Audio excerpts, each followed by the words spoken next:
So we were talking about the origins of underground reptiles and how we got to where we are today.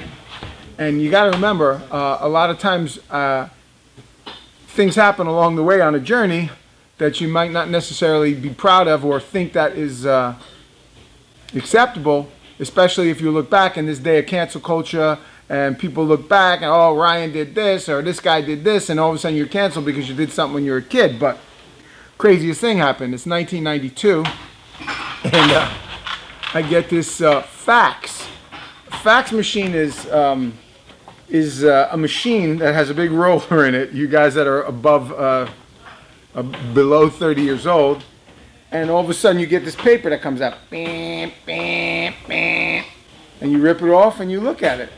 And it was somebody who sent me a fax from Tanzania, Africa. He said, "Do you want pancake tortoises?" Now back then, nobody had seen pancake tortoises in 20 years. It's this small, thin tortoise. You could Google it, which we couldn't do back then.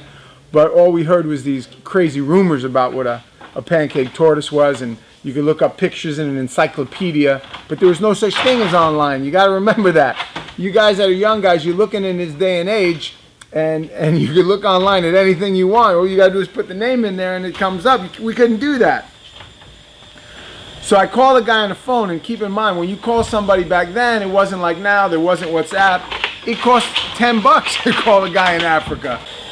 So I get this fax, and I look at the phone number, and you gotta dial 011, you gotta dial the country code, and you get the number, and you gotta remember that the time difference is very big.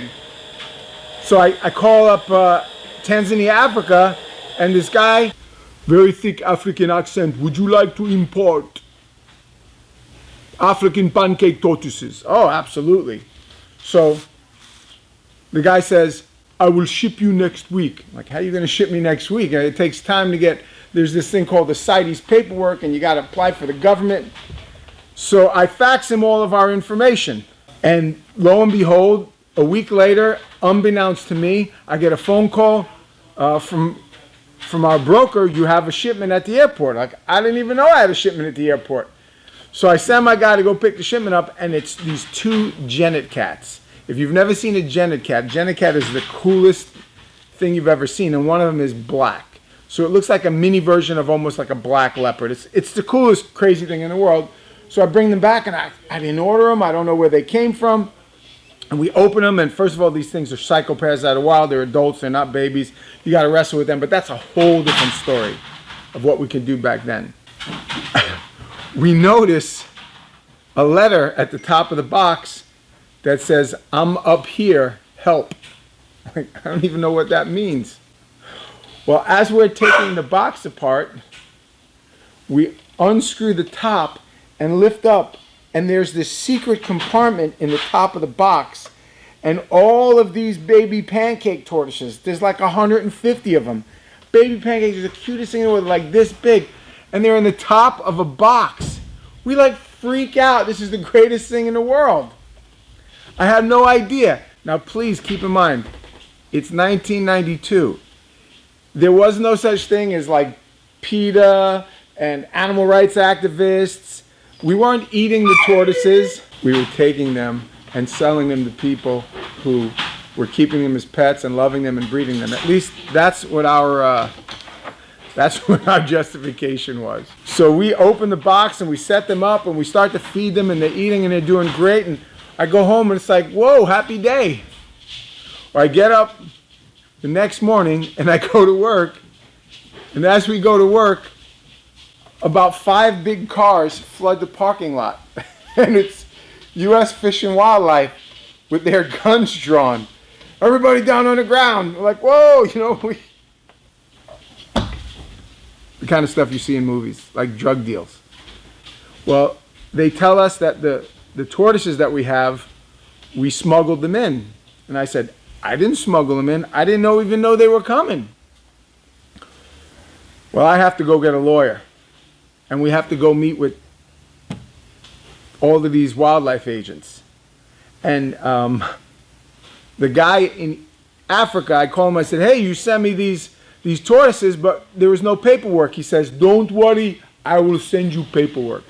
So So after the fact, he sends me the paperwork. I give it to Fish and Wildlife, and they say to me, your paperwork is no good. I said, well, don't tell me. Tell the guy in Africa.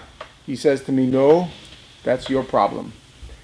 So I can go through the whole story about pre-trial investigation and arrest warrants and grand jury indictments. But in the end, I wound up getting a year in prison for smuggling pancake tortoises. Now, I have no reason to lie. I'm talking about something that happened 30 years ago. I'm telling you, I never asked for the tortoises. I never ordered the tortoises. I had no idea they were coming in. I wouldn't even known who to call in the case that I got them in. So I didn't try to smuggle these animals in. But lo and behold, instead of 5 years, I get a year in federal prison for smuggling pancake tortoises. So my first day, I have to report to prison. There's three kinds, in case you don't know this, there's three kinds of basic prisons when it comes to the feds. There's high security, there's medium security, and there's low security. But then there's also a camp. There's a federal prison camp, an FPC. You go to an FPC if you're either got very short amount of time or you're coming down off a long bid. Like if you got a 15-year bid and they want to kind of transition you, because at a prison camp you can do outside jobs, but you just got to stay there. I think they put an end to that since then, because a lot of people were just leaving and not coming back. Because there's no gate that closes. They don't make you stay there. If you don't want to stay in a prison camp, you can walk out the door and you can get arrested again. But nobody does that because usually it's for short time people. But going back to the story, my first day I have to report to a high security because nobody reports. At least now they can. But back then, first you had to report to a high security, and then after a few weeks, they transfer you over to the low security or prison camp. So my first day in prison, I'm like, I'm in my mid-30s, and I was like, all right, all I heard was stories about prison, all that stuff. So I did a bunch of working out. I got real sharp with the fighting skills, and the first day I get there, and I'm like, oh, wound up. And the guy that's putting me in, he's what you have when you go to prison, you have what's called a team. And your team, you have your one of the guards, one of your counselors, and then your assistant warden, the AW. Part of my team was my counselor, and he looks at me and he looks at my paper and he goes to me, I'll never forget, he looks at me and he goes, "You're in here for selling tortoises?" I was like, "Yeah, I smuggled in pancake tortoises." A pancake tortoise? What's a pancake tortoise? I'm not in the mood to talk at this point, as you can imagine. Here I am. Now I'm leaving a wife and 3 young kids to go to prison for tortoises. Not a great idea. So he shakes his head and he looks at me and goes, "I can't believe it. I have to take somebody who dealt with tortoises and put him into a prison where there's murderers, rapists, and criminals." I'll never forget when he said that. I was like, yeah, this is going to be a fun day. So I go in there and I'm all puffed up. Oh man, who's first? Like I want to find my place in this pecking order. And I walk in there, and the first thing I see is people crowded around TVs. There's this big open room, and then there's TVs hanging from the ceiling, and everybody's got headphones on. And I remember walking in there, just wound up as all get out, and looking up on the TV, and there was this guy on the TV, and he was yelling into the TV, right into the camera, "Hoo-ha! Got you on the check! Hoo-ha! Got you on the check!" And everybody around is kind of doing this head with their thing. And I was like, where am I? I felt like I went to like a different country or something like that. It was the craziest thing in the world. So I got on the phone. The first thing is that they have these day of payphones, and you call, and you used to have this thing called collect phone calls, where you press 0 and hey, could I make a collect call, please? And it's a good way for the government to charge people who are in prison a lot of money, because our phone bills wound up being $400 or $500 a month because we had to make all these collect phone calls. Anyway, I called my wife and I was like, I don't know where I am, but this is the craziest place I've ever seen in my life. Keep me in prayer because I don't know how this is going to go down. I'll call you when I can. So you get in there. Now you could either have a room with 2 or 3 other guys, or you could have a big open area called a unit, where there's beds everywhere. I was supposed to get my own, I was supposed to get a room with a couple other guys, but it was under construction or something like that. So I wound up being in a unit, and you get the bed, and it's a bunk bed, and there's rows of guys there, and that's another fantastic story. But from that day on, I became known as the turtle guy. The first time I got up the next day, and now I used to keep my head shaved. So my first chow in prison was just follow the crowd. Everybody's going to go eat. And I'd have guys keep walking up to me and going and saying things like, "Yo, you skin? Huh? You skin? No. What do you mean? Bro, are you at the Brotherhood?"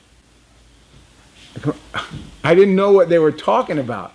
But later on I found out, because I had shaved my head, the skinheads in prison wanted to know if I was with an Aryan Brotherhood. No, man, I'm not a skinhead. No, that ain't me. That ain't me. So day one in prison, my first meal is being approached by a bunch of skinheads. Night one in prison is a guy walking up to me telling me, "Look, man, there's going to be a riot tonight. Whose set you claiming?" I'm like, "Whose set am I claiming? What are you talking about?" Like, how did my life come down? How did my life get to this point? I'm a father of 3 kids. I'm in my mid-30s, and here I am in the middle almost of a prison riot because I smuggled tortoises. So a guy comes aside, he goes, "Hey, man, you're the turtle guy, right?" "Tortoise." "Yeah, that's what I said, turtle guy. If anything goes down tonight, best thing for you to do is just sit in the corner of the room and hold your head like this." I said, "What are you talking about?" He goes, "Well, you're going to see a few different guys. There's going to be guys that come in and tell you there's a fight going down, and then there's going to be guys in black hoods." What do you mean, guys in black hoods? He said, "Yeah, they've got what's called a sort team." I said, "A sort team? What's a sort team?"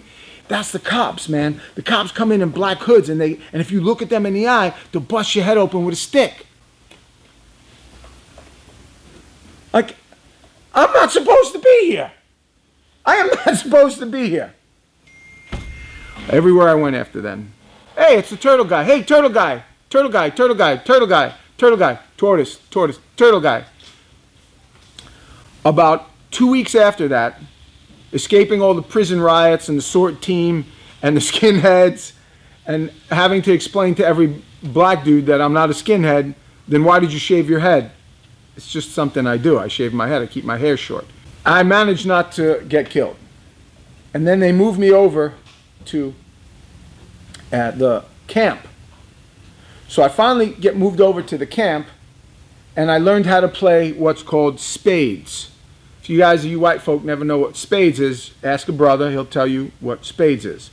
Now in prison, they play 2 types of spades. There's 2-handed spades, and then there's cutthroat, where it's every man for himself. So it's 4 guys that sit around, and you throw cards. Now the loser of the round has to do 25 push-ups, unless you go into the higher games and it's 50 push-ups. Now I figured the one good thing about getting put in prison is at least I'm going to put on some muscle. At least I'll work out. So I'm a little more settled down now. I know how to eat. I know how to carry myself. I'm avoiding trouble when I need it. I'm not a skinhead. I'm not an Aryan Nation guy. I'm not with the Black Israelites.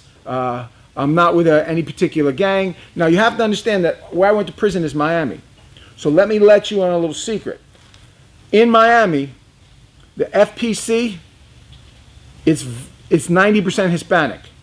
So I think there was about 15 black dudes. There was about 6 Italian guys, of which I'm one. And then the rest of the other 1,000 people were Hispanic. Now, the Colombians don't like the Puerto Ricans because they talk too fast. And the Cubans kind of hate everybody because they're really loud. So my first day playing spades, I'm playing cutthroat. And every time I lose the hand, because I don't know how to play this game, I got to do 50 push-ups. Now, remember I said I shaved my head? Right. Well, I had never spent that much time in the hot sun in Florida. I was new to Florida. I only moved down to Florida a couple of years ago.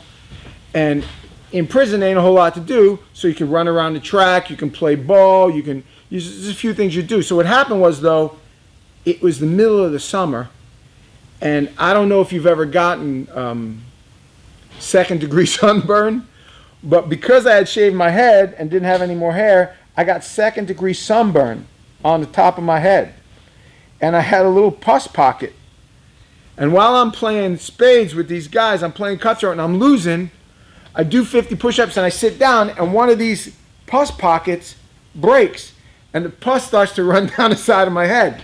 Now, one of the guys that I always play spade with, I was playing cutthroat with, was this guy named Lauderdale. Now, nobody really uses their real names there. Like, I was the turtle guy. This guy was named Lauderdale. Another guy's Pompano Joe. Another one was Ricky Red. Nobody, you know, it depends what you look like, where you came from. Everybody got a nickname in prison. Tony Black, Vinny Red. You know, just depends on, that was your nickname. Well, as this pus pocket breaks and I sit down after doing push-ups, I'm breathing. Fort Lauderdale, who all the time would smoke these roots. He had these weird-looking cigarette-looking roots. It was just a piece of wood, and he liked the end of it on fire. I don't know if his family brought him from on visit day, but he smoked these roots. And his voice reared out like this. And he had a slow nothing like this. And as my pus pocket broke and started running down my head, Lauderdale looks at me and goes, "Hey, turtle guy, what's on your head?" And I went, "Oh, crap. Man, I had this second-degree burn on my head, and it broke." And he looks at me and goes, "Man, I hate white people." It was hilarious. At that same card table, there's a guy named Vincenzo. We called him Enzo. Enzo says to me, "Come here. You're the guy that's in here for turtles, right?" And I said, "Tortoises." He goes, "Tortoise what?" I said, No. Tortoises." He goes, "What's a tortoise what?" I said, "No, it's a tortoise. It's a turtle that lives on land. So why don't they call it a turtle?" Again, so I don't know, man. I think you're a rat. No, I'm not a rat. I got a year and a day in prison for selling tortoises. I'm not a rat. He says to me, "Now, your last name is Gitman, right?" I said, "Yes." He goes, "But you told me you're Italian." I said, "Well, I am Italian. What happened was when my family came, my grandfather came to the country, he took my grandmother's name, and even though I have a Jewish last name, I'm Italian." "Are you sure you're not a rat?" I said, I'm And so, are we gonna play cards, or are we gonna talk about my rap? He says, "I just want to get this straight. So you sold turtles, don't correct me again, and you got a year in prison?" Yes, that's right." He goes, "You're a rat." And he walks away. Now, one of these other guys, Pompano Joe, he said, he called me Rian all the time. Rian! Yeah. "You told me you're in here for selling turtles." Yes. "Tortoises." "Whatever. How much time you get?" "A year and a day." "You got a year and a day for selling turtles?" I said, "Yeah, Joe." He said, "I ain't going back on the street. They put a brother in jail for nothing these days. I'm going to stay in prison the rest of my life." That was my daily routine, over and over again. So if you're a young person out here listening to my stories, or you're a young importer-exporter, prison is no place for a man. Prison is for animals. So do yourself a favor. You can't beat the government. Even if you didn't do anything wrong, stay out of the system, stay away from it, because once you're in the system, you ain't getting out. I now have a federal felony on my record for 30 years, which means I can't carry firearms. It took me 10 years to vote back in an election. Stay out of the system. Otherwise, you'll run across guy like Fort Lauderdale, guy like Pompano Joe, or Enzo. "Hey, you're a rat. Did you bring anything from the kitchen today?" That's what I got all day long. So that's a quick story for you guys. I got lots more to tell. And if you enjoyed that, leave a comment. And thanks for listening. And don't believe the hype.